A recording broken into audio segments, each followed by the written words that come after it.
Hello student, कैसे हैं आप सब। उम्मीद है एकदम बेहतर होंगे। तो आज आपके लिए हम लाए हैं एक नया topic acid and base and salt का। उसमें आज हम लोग पढ़ने जा रहे हैं some chemical compound form by salt. तो सॉल्ट इस चैप्टर में हम लोग को बहुत कम पढ़े। सॉल्ट मतलब बेसिक नॉलेज जो था NaCl होता है, हमारा सॉल्ट होता है, इसके बारे में जानकारी लिया हम लोगों ने। और सॉल्ट के बारे में ज़्यादा डिटेल नहीं है। हमारे सिलेबस में 2025 का जो सिलेबस है 24-25 का, उसमें काफी कम सॉल्ट के बारे में बताया गया, ना के बराबर है। तो एसिड और बेस हमारा मेन कॉन्सेप्ट था, और उसमें हमारा जो एक नया टॉपिक बन के आया है सॉल्ट से रिलेटेड। इस सॉल्ट के जरिए हम क्या बना सकते हैं, सॉल्ट के जरिए हम कुछ कॉमन कंपाउंड बना सकते हैं, कुछ केमिकल कंपाउंड बना सकते हैं। आज हम उसी कंपाउंड के बारे में पढ़ना चाहेंगे। ठीक है, तो कॉपी और पेन निकाल लीजिए, नोट्स बना लीजिए बेहतरीन से, क्योंकि ये बहुत इंपॉर्टेंट टॉपिक होने वाला है आपके बोर्ड के एग्जाम के लिए। इसमें से क्वेश्चन बहुत जबरदस्त बना के आते हैं। ठीक है, तो हेडिंग लगा लीजिए, some chemical compound form by salt. इसमें जो पहला टॉपिक हम लोग पढ़ेंगे वो हम लोग पढ़ेंगे कास्टिक सोडा। पहला जो टॉपिक पढ़ेंगे वो हम लोग पढ़ेंगे कास्टिक सोडा। अभी कास्टिक सोडा कुछ नया चीज नहीं है, नाम नया है, पर एक्चुअली आप बहुत पहले से इसको जानते हो। उसको फॉर्मूले में बोला जाएगा NaOH। बोलो, जान गए आप लोग। बहुत पहले से हम लोग जानते हैं कि NaOH क्या होता है, सोडियम हाइड्रोक्साइड, सोडियम हाइड्रोक्साइड। तो NaOH जो है आपका सोडियम हाइड्रोक्साइड है। ये इसका क्या है, केमिकल नेम है, sodium hydroxide.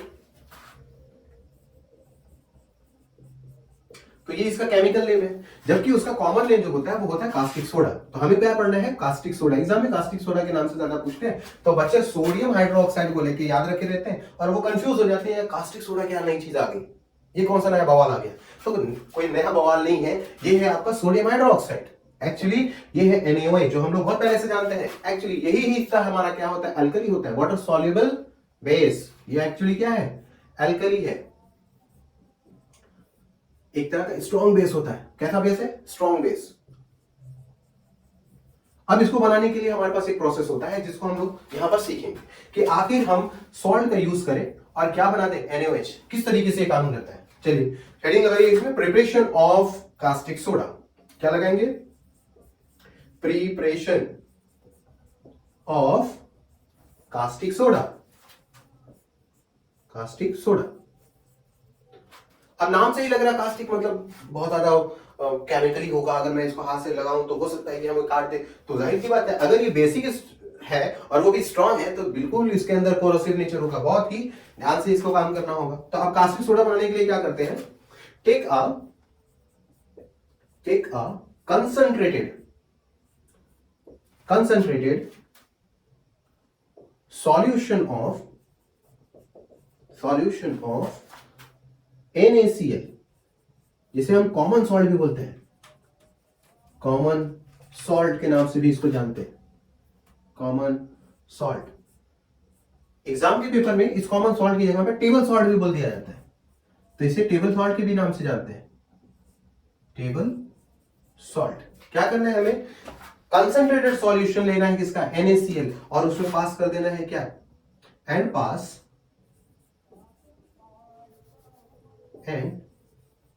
Electricity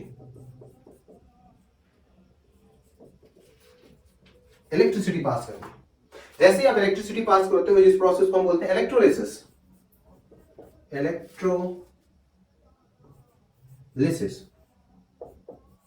electrolysis process. तो क्या होता है, हमें कुछ प्रोडक्ट मिलते हैं और वो हमारे प्रोडक्ट कुल मिला के 3 होते हैं। पहला प्रोडक्ट जो हमें मिलता है वो हमें मिलेगा कास्टिक सोडा, यानी हमें मिलेगा NaOH, ये हमें मिलेगा। दूसरा जो प्रोडक्ट हमें इसी में मिलेगा वो गैस होगी, जिसे हम बोलते हैं हाइड्रोजन गैस। तीसरे जो प्रोडक्ट हमें लास्ट मिलेगा, बहुत इंपॉर्टेंट प्रोडक्ट है, क्लोरीन गैस,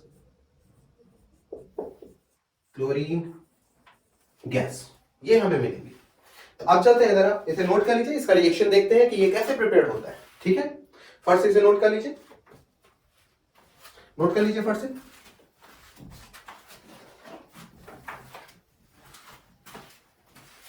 नोट हो गया, वीडियो रोक के आराम से नोट कीजिए जल्दी से। चलिए बिठा दें। तो अब इसमें क्या बोल रहा है कि अगर आपने कंसंट्रेटेड सॉल्यूशन लिया है किसका, NaCl का, NaCl का कंसंट्रेटेड सॉल्यूशन ले लेना है। यानी सॉल्यूशन बनाने के लिए NaCl में हमको वाटर डालना होगा। अगर ये कंसंट्रेटेड सॉल्यूशन होता है तो इसे एक और नाम से जाना जाता है जिस नाम को बोलते हैं ब्राइन सॉल्यूशन। कौन सा सॉल्यूशन, ब्राइन, ब्राइन सॉल्यूशन। मतलब नमक का जो सॉल्यूशन होगा, कंसंट्रेटेड जो नमक का सॉल्यूशन होगा, अगर हम पानी लेते हैं और उसके अंदर नमक डाल देते हैं, वो भर भर के नमक डालते हैं और वो पूरी तरह से सॉल्युबल होता है, तो ऐसी सूरत में वो जो सॉल्यूशन नमक का बनता है जिसे हम नमकीन वाटर कहते हैं, नमकीन पानी कहते हैं, काफी ज्यादा सॉल्टी वाटर होता है, उसे हम नाम देते हैं ब्राइन सॉल्यूशन। क्या नाम देते हैं, ब्राइन सॉल्यूशन। हमें क्या करना है, हमें इसमें इलेक्ट्रिसिटी पास कर देनी है, इलेक्ट्रिसिटी पास करनी है। जैसे ही हम इलेक्ट्रिसिटी पास करेंगे हम बोलेंगे ये कौन सा प्रोसेस हो रहा है, ये प्रोसेस इलेक्ट्रोलिसिस हो रहा है, इलेक्ट्रोलिसिस प्रोसेस हो रहा है, इलेक्ट्रोलिसिस। अब इसमें क्या होता है, इलेक्ट्रिसिटी इसके अंदर जाती है, NaCl टूटता है, H2O टूटता है। H2O जब टूटता है तो ये अपने अंदर से OH Na को लाके देता है और एक H अपना बच के बाहर निकल जाता है, क्लोरीन गैस यहां से निकल जाती है और देखिए क्या बनता है, Na मेटल जैसे ही अंदर पानी के अंदर NaCl जाएगा और इलेक्ट्रिसिटी पास होगी, NaCl फट से यहां से टूट जाएगा और इसके ऊपर पॉजिटिव चार्ज आ जाएगा, OH और इसके ऊपर नेगेटिव। OH को क्या लिखा जा सकता है, हम लोगों ने पढ़ा है OH बनता किस चीज से, जरा एक बार देख लीजिए OH बनता किस चीज से। अगर हम बात करते हैं H2O के फॉर्मेशन की तो याद करिए न्यूट्रलाइजेशन रिएक्शन में मैंने आपको क्या बताया, वाटर का फॉर्मेशन एसिड के H+ और बेस के OH नेगेटिव आयन से मिलकर बनता है। तो क्या मैं वाटर को ऐसे नहीं लिख सकता H-OH नेगेटिव एंड पॉजिटिव, बिल्कुल लिख सकते हैं। देखिए H पॉजिटिव और OH नेगेटिव ये बेस से आया हुआ है, बहुत ध्यान से, बहुत इंपॉर्टेंट है।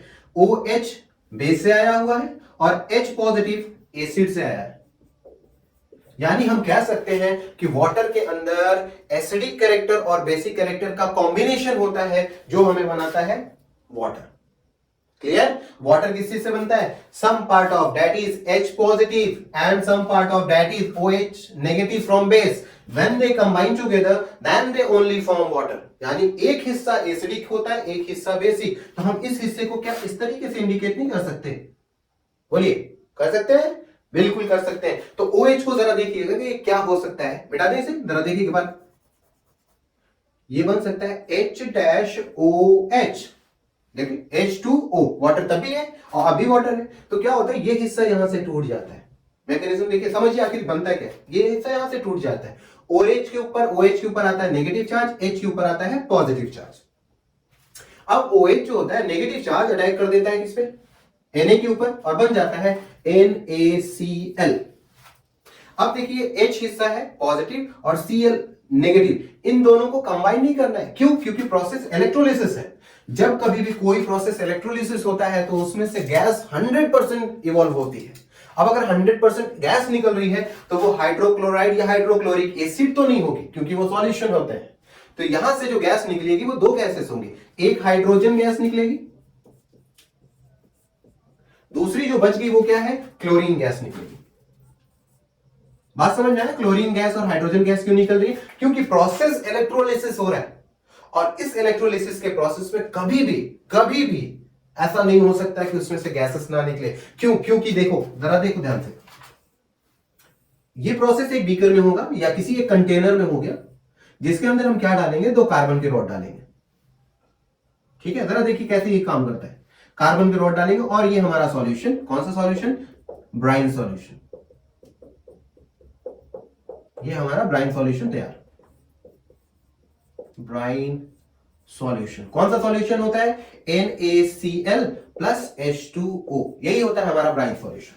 अब ये दो रॉड जो है ये कार्बन के रॉड है, इन्हीं दोनों रॉड को बोला जाता है इलेक्ट्रोड, यानी इलेक्ट्रिसिटी वाला रॉड जिसके अंदर इलेक्ट्रिसिटी कंडक्ट कर सकती है उसी को बोला जाता है इलेक्ट्रोड।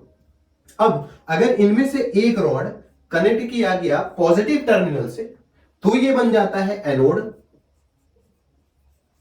अगर एक हिस्सा दूसरा हिस्सा अगर इसमें कनेक्ट किया जाए नेगेटिव टर्मिनल से तो ये बन जाता है कैथोड। क्या बन जाता है, कैथोड। अब देखिए क्या होता है, जब इलेक्ट्रिसिटी इसके अंदर पास कर दी जाती है तो ब्राइन सॉल्यूशन जो कि NaClH2O है, ये अपने हिस्से में टूटता है और बना लेता है यहां पर NaOH, और यहां से क्लोरीन गैस निकलना शुरू होती है। अब बात आई दो रॉड की, एक रॉड एनोड जिसके पास चार्ज है पॉजिटिव पॉजिटिव पॉजिटिव, सबके सब पॉजिटिव वाला रॉड है, ये वाला हिस्सा पूरा का पूरा नेगेटिव है।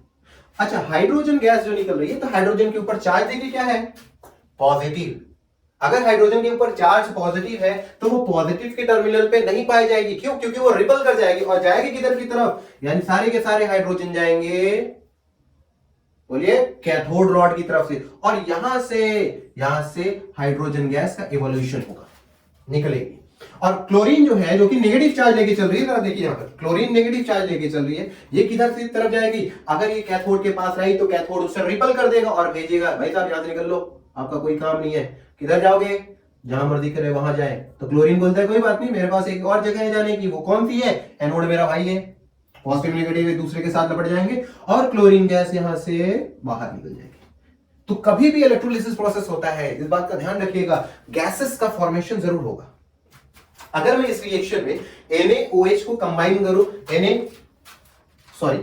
NaOH को कंबाइन करूं और ये फॉर्म करेगा आपका NaOH, तो हमारे दिमाग में आया सर ये OH नेगेटिव है, Na पॉजिटिव, इन दोनों को कंबाइन करने पर हमारा NaOH कास्टिक सोडा बन गया। तो क्या इस पॉजिटिव इस क्लोरीन को आकर कंबाइन नहीं कर सकते? तो हाइड्रोजन और क्लोरीन को अगर आप कंबाइन करते हो तो ये बना लेता है क्या, देखिए जरा, HCl, और ये कोई गैस तो होती ही नहीं है। अगर गैस नहीं होती तो कैथोड और एनोड कौन सी गैस को इवॉल्व करेगा प्रोसेस, अगर इलेक्ट्रोलिसिस है। इसलिए हाइड्रोक्लोरिक एसिड या हाइड्रोजन क्लोराइड जो कि आयनिक है तो हाइड्रोक्लोरिक एसिड फॉर्म करेगा, यहां पर ऐसी फॉर्मेशन नहीं होती, यहां से निकलता है हाइड्रोजन गैस और क्लोरीन गैस। अब देखिए जरा, यह है आपका caustic soda, caustic soda, hydrogen gas जो निकलती है, नोट नंबर 1, नोट लगाइएगा, हाइड्रोजन गैस जो निकलेगी वो कहां से निकलेगी, वो हमेशा और हमेशा एक तो पॉजिटिव चार्ज निकलेगी नेगेटिव से, यानी कैथोड से। यहां लिख देते हैं नोट 1, हाइड्रोजन गैस का इवोल्यूशन होता है, निकलता है कहां से, कैथोड टर्मिनल से, कैथोड से। और जो क्लोरीन गैस होती है जिसके ऊपर नेगेटिव चार्ज होता है वो निकलता है एनोड से। अब बात आई NaOH इस सॉल्यूशन में कहां मिलेंगे, जरा देखिए NaOH इस सॉल्यूशन में कहां मिल रहे हैं, कैथोड टर्मिनल के नीचे, नियर कैथोड। क्या बोलेंगे, NaOH यानी कास्टिक सोडा का फॉर्मेशन नियर कैथोड, कैथोड पे नहीं होता है, नियर कैथोड, यानी कैथोड के करीब पाया जाएगा। अब जरा देखिए इस सॉल्यूशन में दो चीजें बड़ी कमाल की निकल रही हैं, वो क्या है, NaOH और क्लोरीन गैस। NaOH होता क्या है, NaOH मालूम है, देखिए अल्कली है, और वो कौन सी अल्कली, स्ट्रॉन्ग बेस है, यानी वाटर सॉल्युबल बेस होती है, और साथ ही साथ में यहां पर क्लोरीन गैस निकल रही है। इन दोनों के निकलने की वजह से इस प्रोसेस को एक और नाम से जानते हैं, वो नाम होता है क्लोर एल्कली प्रोसेस, क्लोर एल्कली प्रोसेस। क्यों इसका नाम क्लोर एल्कली प्रोसेस पड़ा, क्योंकि इसके अंदर क्लोरीन गैस निकल रही है और एक एल्कली फॉर्मेशन हो रहा है NaOH, इसलिए इसे बोला जाता है क्लोर एल्कली प्रोसेस। क्लियर है? देखिए इसमें क्या हो गया, फिर से जरा एक बार समझते हैं। कास्टिक सोडा के फॉर्मेशन में हमें क्या करना होगा, हमें ब्राइन सॉल्यूशन तैयार करना होगा, और वो कौन सा brine solution, concentrated brine solution, यानी नमक का अमाउंट बहुत काफी ज्यादा रखना होगा। ऐसा करने की वजह क्या है, ताकि हम पॉजिटिव नेगेटिव के आयंस ज्यादा से ज्यादा क्रिएट कर सकें और इलेक्ट्रोलिसिस के प्रोसेस में हम ज्यादा से ज्यादा क्लोरीन और हाइड्रोजन गैस और कास्टिक सोडा के फॉर्मेशन करा सकें। तो ब्राइन सॉल्यूशन लेते हैं और उसमें इलेक्ट्रोलिसिस प्रोसेस कराते हैं, इलेक्ट्रिसिटी पास करा देते हैं, जैसा कि आप देखिए इलेक्ट्रिसिटी पास होगी, ये पूरा सेटअप है। इलेक्ट्रिसिटी पास होने पर NaOH फॉर्मेशन होता है, कास्टिक सोडा बनता है, हाइड्रोजन गैस और क्लोरीन गैस निकलती है। हाइड्रोजन गैस पॉजिटिव होने की वजह से कहां से निकलेगी, नेगेटिव टर्मिनल से, और क्लोरीन गैस नेगेटिव चार्ज होने की वजह से वो कहां से निकलेगी, पॉजिटिव टर्मिनल से। यहां मैंने आपको बेहतरीन से बताया है ना, कि किस तरीके से ये फॉर्मेशन होता है। वाटर के बारे में हम लोगों ने यहां देख लिया। एक्चुअली ये क्या है आपका H2O है, वाटर है। और ये किस तरीके से लिखा जा सकता है मैंने आपको बताया, वाटर के फॉर्मेशन के लिए हाइड्रोजन H+ और OH ये दोनों जिम्मेदार होते हैं। इन दोनों को कंबाइन किया जाए, अगर मैं ऐसे लिखूं हाफ रिएक्शन आगे का और हाफ रिएक्शन पीछे का, तो ये क्या बताता है कि रिएक्शन आगे भी जा रहा है और रिएक्शन पीछे भी जा रहा है। अगर मैं इस तरीके से जाऊं तो वाटर टूटेगा दो हिस्सों में, डिकम्पोजिशन रिएक्शन, और अगर मैं पीछे की तरफ आऊं तो इन दोनों को कंबाइन करके ये हिस्सा बन रहा हूं कॉम्बिनेशन रिएक्शन। तो टूटने पे H+OH नेगेटिव आता है, जोड़ने पर H2O आता है, यानी ये हिस्सा इन दोनों के हिस्से के एग्जैक्टली बराबर है। तो मैं क्या वाटर को लिख सकता हूं H-OH, यानी H का बॉन्ड OH के साथ। यहां पर यही चीज हमने शो कर दी ताकि बॉन्ड टूट के पॉजिटिव मैकेनिज्म देखा, हाइड्रोजन पॉजिटिव है ऊपर नेगेटिव। हमने क्या किया, OH को Na के साथ कंबाइन करके NaOH बना दिया, और Cl और H को कंबाइन नहीं किया क्योंकि प्रोसेस इलेक्ट्रोलिसिस थी, गैस का निकलना कंपलसरी था, तो हाइड्रोजन गैस और क्लोरीन गैस निकाल दी। तो ये रहा हमारा formation of preparation of caustic soda. ठीक है, फर्स्ट से नोट कर लीजिए। तो स्टूडेंट हम लोगों ने पढ़ लिया कास्टिक सोडा के बारे में। अब हम लोग पढ़ने जा रहे हैं वॉशिंग सोडा के बारे में। वॉशिंग सोडा के बारे में थोड़ा सा जान लेते हैं। वॉशिंग सोडा का फॉर्मूला होता है Na2CO3.10H2O। इसलिए इनका नाम पड़ता है sodium carbonate, sodium carbonate decahydrate, decahydrate. ठीक है, वॉशिंग सोडा फॉर्मूला है sodium carbonate Na2CO3.10H2O। 10 molecules of water इसके अंदर पाए जाते हैं, और केमिकल नेम है इसका सोडियम कार्बोनेट डेकाहाइड्रेट।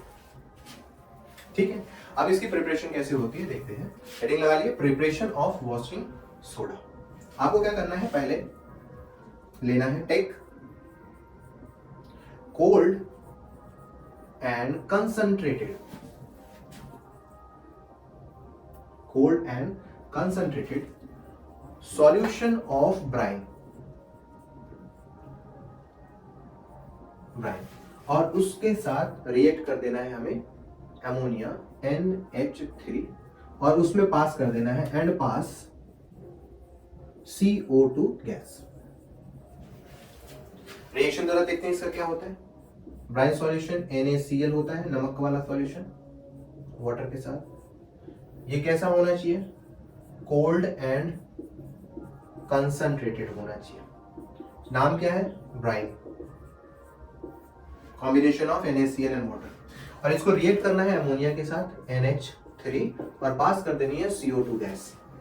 प्रोडक्ट में हमें क्या मिलेगा, NaHCO3 प्लस N बस क्या गया NH3, NH3। देखिए और कुछ बच गया, एक हाइड्रोजन यहां बच गया, तो NH3 के बजाय हम क्या कर लेते हैं NH4 कर लेते हैं। और क्या बच गया, Cl लगा देते हैं यहाँ पे Cl। प्रोडक्ट में हमें क्या मिला, सोडियम हाइड्रोजन कार्बोनेट और अमोनियम क्लोराइड बना।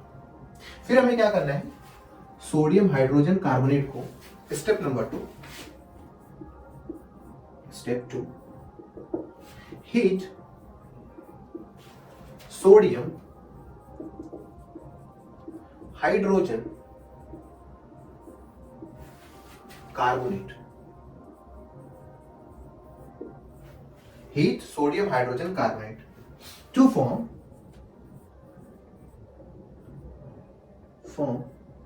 Soda ash. क्या होता है, NaHCO3 को अगर हम क्या करें, हीट कर दें, तब क्या होता है, देखो प्रोडक्ट में आएगा Na2CO3, वाटर यहां से बाहर निकल जाएगा। ये जो Na2CO3 है इसी को हम बोलते हैं सोडा ऐश बोलते हैं। अब थर्ड स्टेप क्या है, स्टेप 3, जरा इसको देखो कंपाउंड को, Na2CO3, Na2CO3, हमें क्या चाहिए 10 मॉलिक्यूल्स ऑफ वाटर, यहाँ 10 मॉलिक्यूल्स ऑफ वाटर नहीं है, तो हम क्या करें थर्ड स्टेप में, add 10 molecules of water, 10H2O, 10 molecules of water in soda ash, soda ash। देखिए क्या बनता है, Na2CO3 plus 10H2O। हमारा प्रोडक्ट क्या आता है, Na2CO3.10H2O, और यही हमारा क्या कहलाता है, वॉशिंग सोडा, वॉशिंग सोडा। तो ये है हमारी प्रिपरेशन वॉशिंग सोडा की। कैसे क्या करना है वैसे देख लीजिए। वॉशिंग सोडा का फॉर्मूला है Na2CO3.10H2O, केमिकल नेम है sodium carbonate decahydrate, common name है वॉशिंग सोडा। इसको बनाने के लिए हमें क्या करना पड़ेगा, हमें कोल्ड और कंसंट्रेटेड सॉल्यूशन लेना है, किसका, ब्राइन का, और उसको क्या कर लेना है, उसको रिएक्ट करा देना है, किसके साथ, NH3 के साथ, अमोनिया के साथ रिएक्ट करा देना है, और उसमें पास कर देनी है कार्बन डाइऑक्साइड गैस। जब हम ऐसा करते हैं तो हमें मिलता है सोडियम हाइड्रोजन कार्बोनेट। क्या मिलता है, सोडियम हाइड्रोजन कार्बोनेट। साथ ही में हमें प्रोडक्ट मिलता है ammonium chloride, ammonium chloride, ammonium chloride मिलता है। फिर हमें क्या करना है, सोडियम हाइड्रोजन कार्बोनेट को हीट कर देना है। जब सोडियम हाइड्रोजन कार्बोनेट को हीट करेंगे, जबकि सोडियम हाइड्रोजन कार्बोनेट क्या है, एक तरह का बेस कह सकते हैं, बेस है, और ये पार्शियली भी सॉल्युबल है, यानी पानी में पूरी तरह से नहीं घुलता, पार्शियली स्प्रिंकल करके घुलता है। इसे क्या करेंगे, हम हीट कर देंगे। जैसे ही हीट करेंगे, इसके अंदर पाए जाने वाला वाटर का जो भी अमाउंट होगा वो निकल जाएगा, वेपर के फॉर्म में बाहर निकल जाएगा। अब जो बचेगा वो है सोडियम कार्बोनेट। सोडियम कार्बोनेट को हम लोग बोलते हैं सोडा ऐश। अब हमें ये लगभग हमारे कंपाउंड जैसा मिल रहा है। हमें क्या चाहिए, हमारे कंपाउंड में 10H2O चाहिए। इसी सोडा ऐश को उठाएंगे और उसमें ऐड कर देंगे 10 मॉलिक्यूल्स ऑफ वाटर। जब हम 10 मॉलिक्यूल्स ऑफ वाटर अपने सोडियम कार्बोनेट यानी सोडा ऐश में ऐड करेंगे तो ये हमें देगा सोडियम कार्बोनेट डेकाहाइड्रेट, जिसे हम बोलते हैं वॉशिंग सोडा। तो ये प्रिपरेशन है हमारी किस चीज की, वॉशिंग सोडा की। फर्स्ट इसे नोट कर ले, बहुत इंपॉर्टेंट है, 3 स्टेप में होनी है। पहले स्टेप में हम क्या करते हैं, पहले स्टेप में हम लोग अमोनिया के साथ उसे रिएक्ट करते हैं, कार्बन डाइऑक्साइड उसमें पास करते हैं। दूसरे स्टेप में हम लोग हीट करके उसके अंदर से वाटर बाहर निकाल देते हैं, और तीसरे स्टेप में हम क्या करते हैं, 10 मॉलिक्यूल्स ऑफ वाटर उसमें कंबाइन करके वॉशिंग सोडा बना लेते हैं। फर्स्ट इसे नोट कर लें।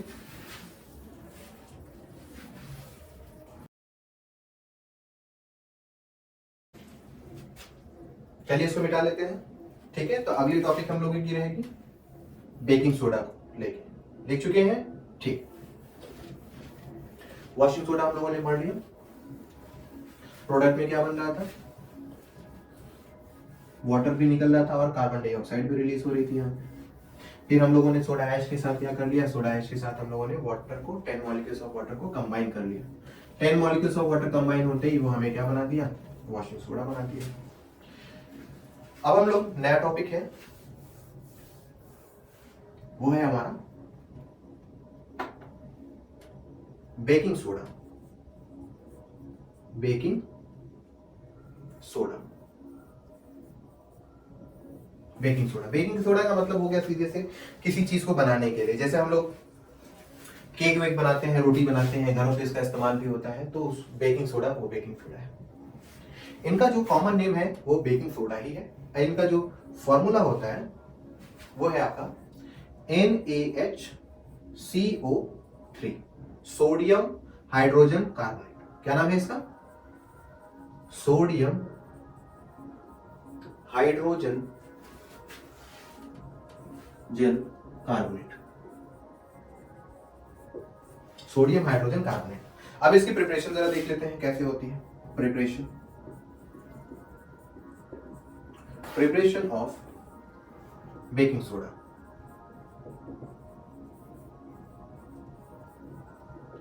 बेकिंग सोडा की प्रिपरेशन के लिए हमें क्या करना होता है, स्टेप नंबर 1, एक ही स्टेप में ये फॉर्म हो जाएंगे। क्या करना होता है, take cold and concentrated solution of brine, बिल्कुल सही। वॉशिंग सोडा का पहला स्टेप ही हमारा बेकिंग सोडा का प्रिपरेशन है। Take cold and concentrated solution of brine, react with ammonia and pass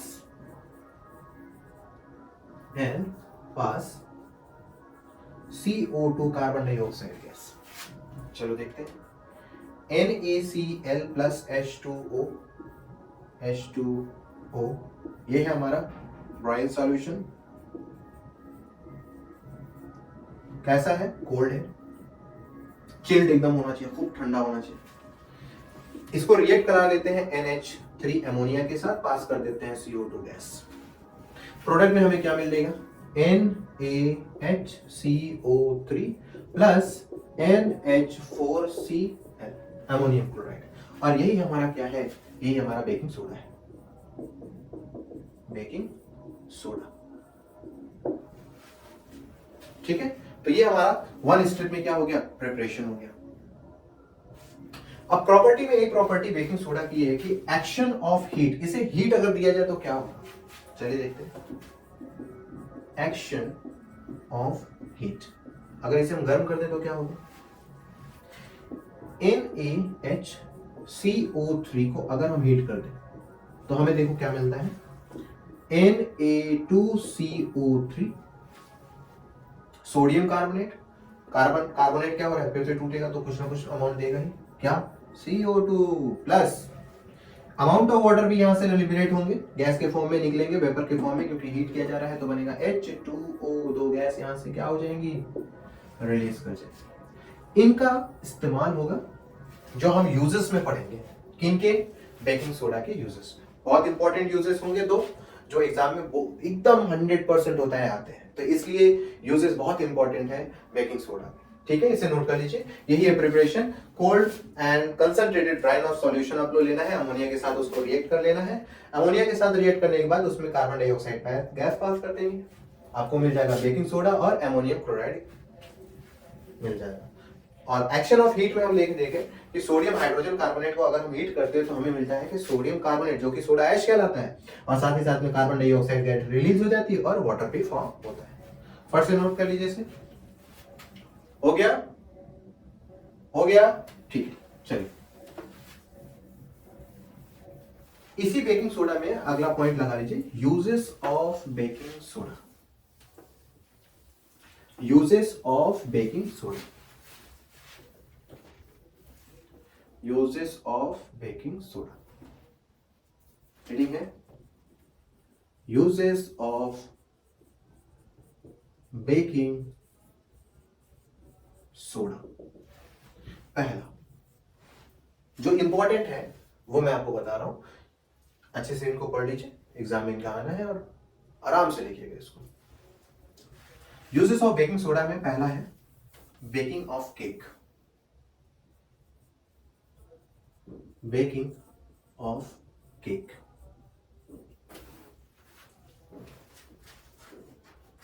cake बनाने में इसका इस्तेमाल होता है। देखिए कैसे हम लोग क्या करते हैं, केक बनाने के लिए बेकिंग सोडा उसमें डाल देते हैं आटे में और उसे खूब गूंद देते हैं। बेकिंग सोडा के अंदर दो तरह का कंपाउंड पाया जाता है, एक बेकिंग पाउडर होता है, दूसरा उसमें एक एसिड पाई जाती है। यानी हम ये कह सकते हैं बेकिंग सोडा जो है, बेकिंग पाउडर कॉम्बिनेशन है दो चीजों का, बेकिंग सोडा और एक एसिड जो खाई जा सकती है। ठीक है, ऐसी एसिड जो खाई जा सकती है, बोलते हैं उसको टार्टरिक एसिड। टार्टरिक एसिड, इन दोनों के कॉम्बिनेशन को हम लोग बेकिंग पाउडर बोलते हैं। यानी बेकिंग पाउडर कंपाउंड है, दो अलग अलग कंपाउंड का कॉम्बिनेशन है, या कह सकते हैं बेकिंग पाउडर मिक्सचर है दो कंपाउंड का, जबकि बेकिंग सोडा सिंगल कंपाउंड है। ये क्या है? मिक्सचर है दो कंपाउंड का, baking powder, baking soda and tartaric acid का। और बेकिंग सोडा जो होता है वो सिंगल कंपाउंड होता है। तो हम लोग क्या करते हैं, बेकिंग पाउडर इस्तेमाल करते हैं, NaHCO3, NaOHCO3, और इसी के अंदर पाया जाता है H+। ये तब तक अपनी प्रॉपर्टी को छुपा के रखता है जब तक ये वाटर के कांटेक्ट में नहीं है। तो इन दोनों को हम क्या करते हैं, इन दोनों को हम लोग पानी में मिलाते हैं, तो H+ अपना कंसंट्रेशन शो करने लगेगा और इसके साथ आपस में रिएक्ट करेगा और फॉर्म करेगा आपका एक सॉल्ट। वो सॉल्ट कहलाएगा टार्ट्रेट सॉल्ट। और इसमें से जो निकलेगा वो है हमारा कार्बन डाइऑक्साइड गैस और वाटर फॉर्म करेगा। ठीक है। अगर हम बेकिंग पाउडर को यूज करें, आटे के साथ उसको गूंद दें, जब तक बेकिंग पाउडर आटे के साथ गूंधा नहीं जाता वो ड्राई होता है और विदाउट वाटर के वो H+ कंसंट्रेशन शो नहीं करते, यानी एसिडिक कैरेक्टर शो ही नहीं करते। जब वो पानी के कांटेक्ट में आ जाते हैं बेकिंग पाउडर, तो उसके अंदर छुपा हुआ टार्ट्रिक एसिड जो होता है वो अपना कंसंट्रेशन शो करने लगता है और रिएक्ट करके क्या बनाता है, एक सॉल्ट जिसको बोलते हैं टार्टरेट सॉल्ट।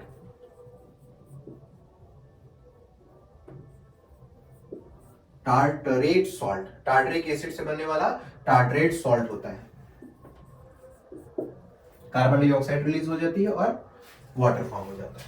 अब इसका यूजेस देखो ध्यान से कैसे ये काम करता है। अगर हम आटे को ले और उसमें हम सिर्फ और सिर्फ बेकिंग सोडा डाल दें, तब ऐसी सूरत में क्या होता है, जब हम उसे गर्म करते हैं तो वो फूलता नहीं है। क्यों? क्योंकि कार्बन डाइऑक्साइड बहुत रेयरली अमाउंट में निकलती है और काफी सख्त होता है, कड़ा होता है। जब हम उसे खाते हैं तो हमें कैसा टेस्ट देखने को मिलता है, ये एक्चुअली है आपका बेस और ये टेस्ट देता है बीटर। यानी अगर बेकिंग सोडा से बनने वाला केक हुआ तो वो पहला कड़ा होगा, दूसरा उसका टेस्ट कैसा होगा, बीटर होगा। लेकिन अगर हम बेकिंग सोडा के बजाय बेकिंग पाउडर का इस्तेमाल कर ले तब क्या होगा? बेकिंग पाउडर का इस्तेमाल करते ही, बेकिंग पाउडर भी क्या है, एक तरह का बेस है, पर बेकिंग पाउडर के अंदर पाया जाता है टार्टरिक एसिड। बेस एसिड के साथ रिएक्ट करके एक नमक बनाएगा जिसको बोलते हैं टार्टरेट सॉल्ट और रिलीज करेगा कार्बन डाइऑक्साइड गैस। जब कार्बन डाइऑक्साइड गैस रिलीज करेगा तो क्या करता है, केक कार्बन डाइऑक्साइड केक के अंदर ऐसे जाकर उसे खींच के ऊपर करता है ताकि वो क्या हो जाए, स्पॉन्जी हो सके, मोटा गदगद जैसा हो सके। ठीक है। और साथ ही साथ में बेस के साथ टार्टरेट जो टार्टरिक एसिड है वो आपस में कंबाइन होकर जो बनाता है टार्टरेट सॉल्ट। इसका टेस्ट प्लीजेंट हो जाता है। यानी अगर हम बेकिंग पाउडर का इस्तेमाल करें तब उसके अंदर पाए जाने वाली एसिड बेस के साथ रिएक्ट करके उसे एक सॉल्ट फॉर्म कराती है और वो सॉल्ट होता है टार्टरेट सॉल्ट, जिसका टेस्ट प्लीजेंट होता है और केक भी प्लीजेंट होता है। अगर हम बेकिंग पाउडर के बजाय बेकिंग सोडा इस्तेमाल कर लें तो टेस्ट हो जाएगा हमारा कड़वा। क्यों? क्योंकि बेस को न्यूट्रलाइज करने वाला कोई नहीं है। तो ये रहा यूजेस किस चीज का, बेकिंग सोडा का। किस चीज में? बेकिंग ऑफ केक में। ठीक है, इसे नोट कर लीजिए फर्स्ट से।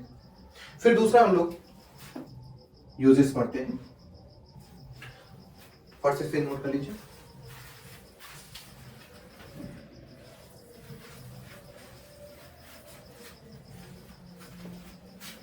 हो गया? चलिए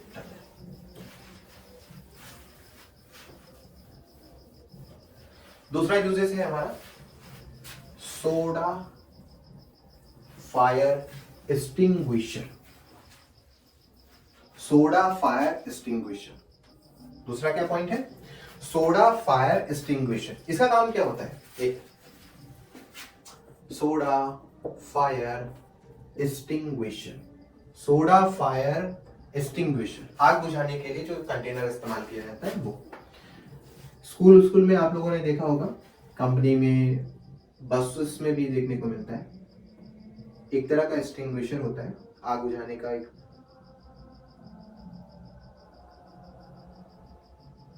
सब्सटेंस होता है। हम इसमें क्या करते हैं, हम इसमें सॉल्यूशन लेते हैं, एक पाइप पहले पास कर लेते हैं, उसका कंस्ट्रक्शन देखिए कैसे होता है। इसमें हम लोग पूरी तरह से भर देते हैं NaHCO3, सोडियम हाइड्रोजन कार्बोनेट इसके अंदर डाल देते हैं। ये जो पाइप होती है, ये पाइप आगे चल के हैंडल से प्लग होती है।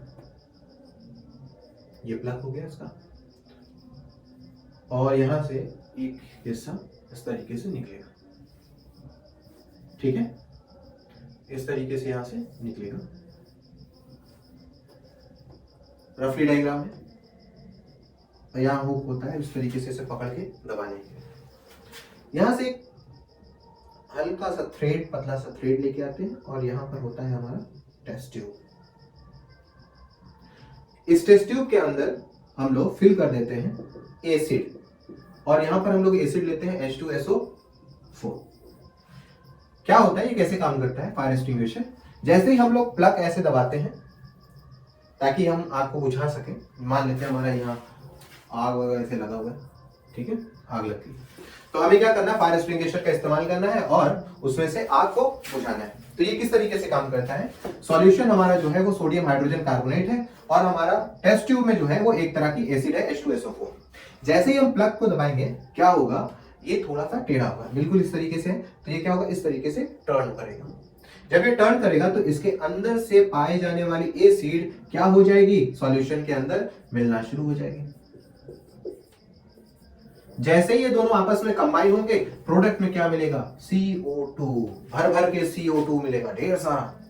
अब ये जो पाइप है, ये वाली, ये काफी पतली होती है, इसलिए कंटेनर के अंदर CO2 का कंसंट्रेशन क्या हो जाता है, बढ़ने लगता है, खूब ढेर सारा हो जाता है।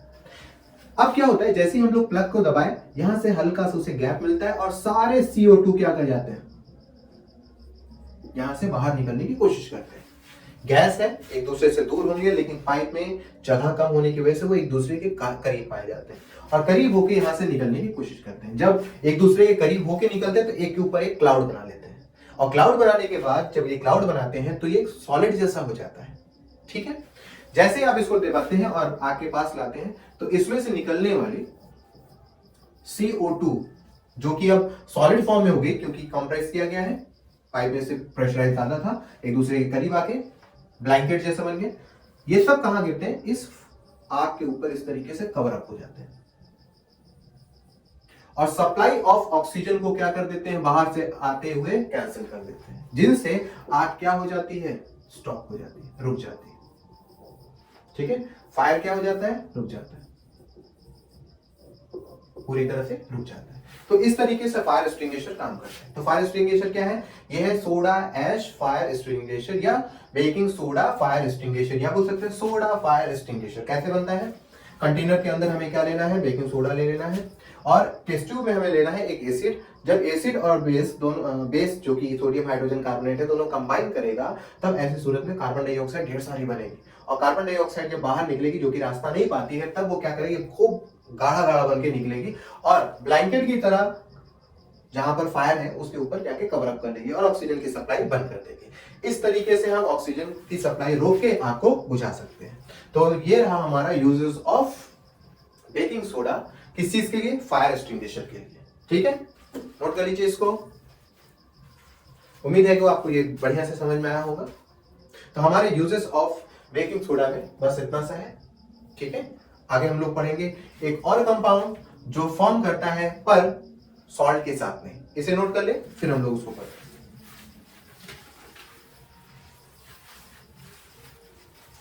हो गया, हो गया, चलिए मिटा दें। सम केमिकल कंपाउंड, लेकिन ये अब सॉल्ट से फॉर्मेट नहीं होता। अब इसे फॉर्म करने के लिए हमें कोई और कंपाउंड की जरूरत होगी, और वो कंपाउंड जो हम लोग पढ़ने जा रहे हैं वो है ब्लीचिंग पाउडर। क्या है, bleaching powder, bleaching powder. Bleaching powder का फॉर्मूला है CaOCl2। ब्लीचिंग पाउडर का फॉर्मूला CaOCl2। इनका केमिकल नेम होता है calcium oxychloride. Calcium calcium calcium oxy chloride. Common name है ब्लीचिंग पाउडर, फॉर्मूला है CaOCl2, केमिकल नेम है कैल्शियम ऑक्सीक्लोराइड। इसकी प्रिपरेशन देखो कैसे होती है। प्रिपरेशन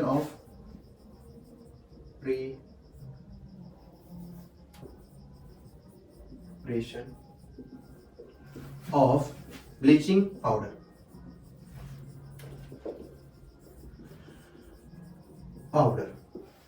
क्या करना होता है, हम लोग को लेना होता है कैल्शियम हाइड्रोक्साइड और उसमें पास कर देता है क्लोरीन गैस। कैल्शियम हाइड्रोक्साइड में पास करना है क्लोरीन गैस और ये फॉर्म करेगा कैल्शियम ऑक्सीक्लोराइड। क्या फॉर्म करेगा? Calcium oxychloride. और यहां से लिबरेट होगा वाटर, रिलीज कर जाएगा वाटर। ये हिस्सा हमारा होता है कैल्शियम ऑक्सीक्लोराइड। ठीक है, कैल्शियम ऑक्सीक्लोराइड। ब्लीचिंग पाउडर नाम से ही लगता है ब्लीच, जो घरों में इस्तेमाल करते हैं मम्मी लोग इस्तेमाल करते हैं, पापा तो नहीं, मम्मी लोग इस्तेमाल करती हैं कपड़े को साफ वूफ करने के लिए। सफेद कपड़े में इसका खास करके इस्तेमाल किया जाता है। अब कैल्शियम ऑक्सीक्लोराइड की जरा एक प्रॉपर्टी देख लो क्या होती है कैल्शियम ऑक्सीक्लोराइड की।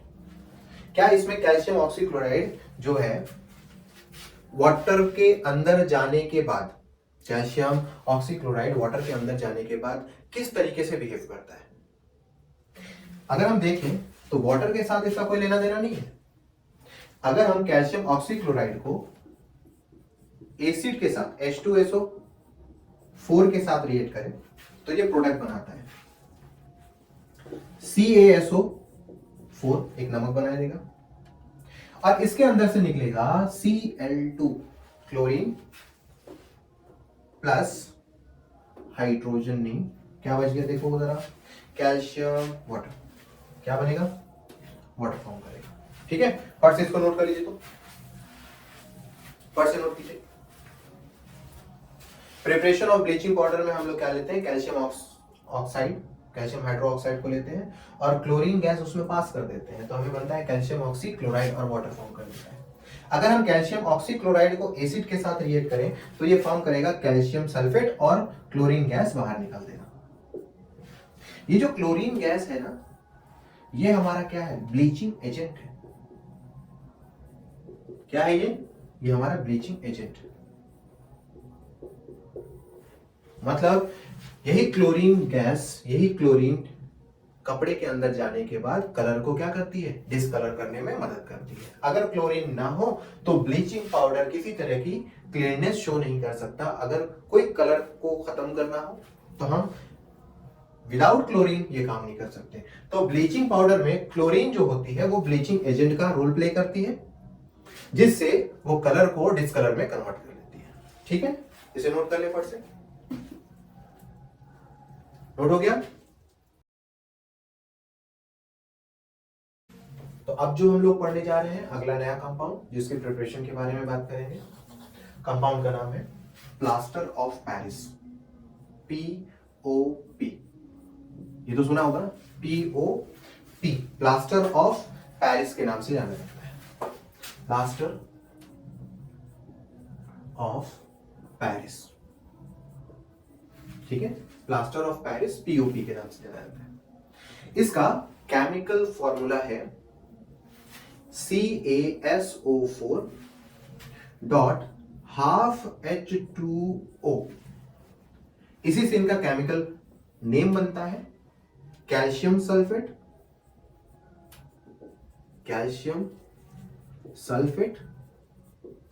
आधा है, हाफ भी बोल सकते हैं, हेमी भी बोल सकते हैं, तो दोनों लिख दे रहे हैं। हाफ हाइड्रेट या यहीं से हेमी हाइड्रेट। दोनों नाम जाना जाता है। तो कैल्शियम सल्फेट हाफ हाइड्रेट के नाम से भी जान सकते हैं, बोल सकते हैं, लिख सकते हैं। कैल्शियम सल्फेट हेमी हाइड्रेट के नाम से भी जाना जाता है, लिख भी सकते हैं एग्जाम में, कोई इश्यू नहीं है। अब ये फॉर्म कैसे होता है? Preparation of POP. इसके लिए हमें क्या करना पड़ता है? हमें लेना पड़ता है जिप्सम। क्या लेना पड़ता है? जिप्सम। फॉर्मूला है CaSO4.2H2O, जिप्सम, GYPSUM, जिप्सम। फिर हमें क्या करना है? हमें इसे हीट कर देना है। जिप्सम को लो और क्या कर दो? हीट कर दो। टेम्परेचर रखो, टेम्परेचर रखना है 100 डिग्री सेल्सियस। ठीक है, टेम्परेचर कितना रखना है? 100 degree Celsius. Heat 100 degree Celsius, या बोल सकते 373 केल्विन, है ना, इसे हीट करना है 100 डिग्री सेल्सियस पे या 373 केल्विन पे। अगर हम जिप्सम को हीट करते हैं तब क्या होता है? इसके अंदर से 1/1/2 वाटर क्या हो जाएगा? इवोपरेट होके निकल जाएगा। जो बचेगा वो क्या है? CaSO4.12H2O, और यही हमारा कहलाता है POP, प्लास्टर ऑफ पेरिस। ठीक है, जिप्सम को अगर हम हीट करते हैं at the temperature of 100 degree Celsius और 373 केल्विन, तो हमें मिलता है plaster of Paris, calcium sulphate hemihydrate या हाफ हाइड्रेट मिलता है, और 1/1/2 वाटर मॉलिक्यूल्स क्या हो जाते हैं? इवोपरेट होकर निकल जाते हैं। अब पीओपी का इस्तेमाल कहां होता है? पीओपी व्हाइट कलर का होता है, पाउडर में पाया जाता है। इसके अंदर वाटर का अमाउंट नहीं होता, बस उतना सा ही होता है जिससे उसका स्ट्रक्चर और कलर मेंटेन हो सके। अगर इसे वाटर के कांटेक्ट में लाया जाए तो इसकी एक प्रॉपर्टी है, काफी ज्यादा हार्ड हो जाता है। ठीक है, रिमार्केबल प्रॉपर्टी रखता है, काफी ज्यादा हार्ड हो जाता है। इसको यूज करते हैं, हड्डी टूट गई या हाथ फ्रैक्चर हो गया तो डॉक्टर क्या करता है? प्लास्टर लगा देता है। दूसरी जगह हम इसका इस्तेमाल करते हैं, जैसे कोई रूम है या कोई लैब है जहां पर हम फायर से रिलेटेड काम करते हैं, तो ये फायर प्रूफ कंटेनर जैसा काम करता है। तो हमें पूरे वॉल पे क्या कर देना है? पीओपी करवा लेनी है, मोटी मोटी पीओपी, ताकि क्या कर सके? ये पूरा रूम को फायर प्रूफ रूम बना सके। तो ये हमारे एसिड बेस्ड सॉल्ट की लास्ट लेक्चर है। एक लेक्चर और बन सकता है, फिलहाल अभी इतने लेक्चर हैं। तो हमारी सीरीज आज यहां पर खत्म होती है, एसिड बेस एंड सॉल्ट। पढ़ते रहे मन लगा के, क्योंकि बोर्ड हमारा बहुत करीब है।